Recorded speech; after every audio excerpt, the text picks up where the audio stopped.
Bloomberg Audio Studios. Podcasts, radio, news. The Stock Movers Podcast, your roundup of companies making moves in the stock market, harnessing the power of Bloomberg data.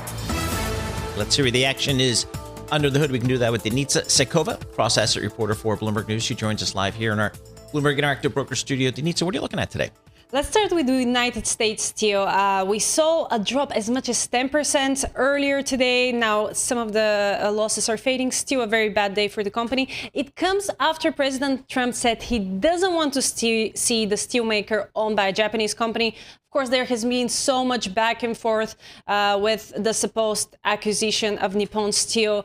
President Trump has repeatedly said no to wholly owning the company, but he has been open to investments in the past. But what we heard now is that he pointed to the producers' rising steel orders as evidence that it doesn't need any investment right now. He actually said if we go back to U.S. Steel from 90 years ago, it was incredible. So there is a lot of optimism for the orders there. We saw a 16% jump earlier when things seem to be moving in terms of that acquisitions, but now we're seeing a big drop year to date. The stock is doing okay.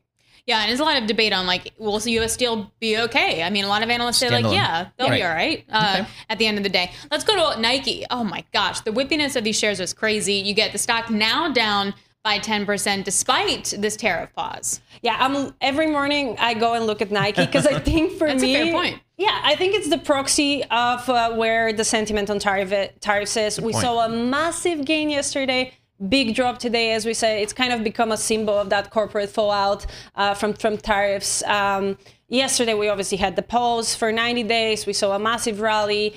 In many retail brands, we saw Lululemon, we saw Walmart, but now as those news are setting in, as people are worried about recessions, as people are worried that still some of the tariffs are on the table, Nike is really suffering. Of course, its supply chain is being specifically threatened. We have some stats that about half of their production is actually coming from Vietnam, which is one of the countries that U.S. has been actively negotiating with, and it seems like things have looked better. But obviously, over the past 30 years, we have a great story on the terminal that Nike has invested billions of dollars in production in Vietnam, and now obviously that's being threatened.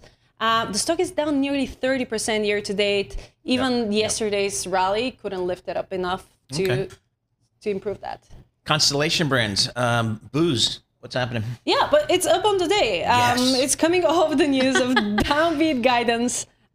Because of the tariffs. Of course, analysts are even saying that they're surprised they offer guidance at all. And what they offered is kind of optimistic from what we're seeing today. Yet we're up on the news. Of course, this comes like an overall climate for drinking as, alcohol companies haven't been doing so well as younger generations have been opting for non-alcoholic drinks and kind of healthier alternative, have been more health conscious. So there has been this big theme of people shrugging those brands. Of course, the big issue with Constellation is that it's importing popular Mexican beers, and with the trade war, that can obviously be hit very hard.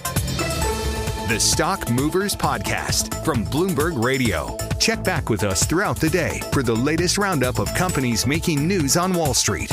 And for the latest market-moving headlines, listen to Bloomberg Radio live. Catch us on YouTube, Bloomberg.com, and on Apple CarPlay and Android Auto with the Bloomberg Business app.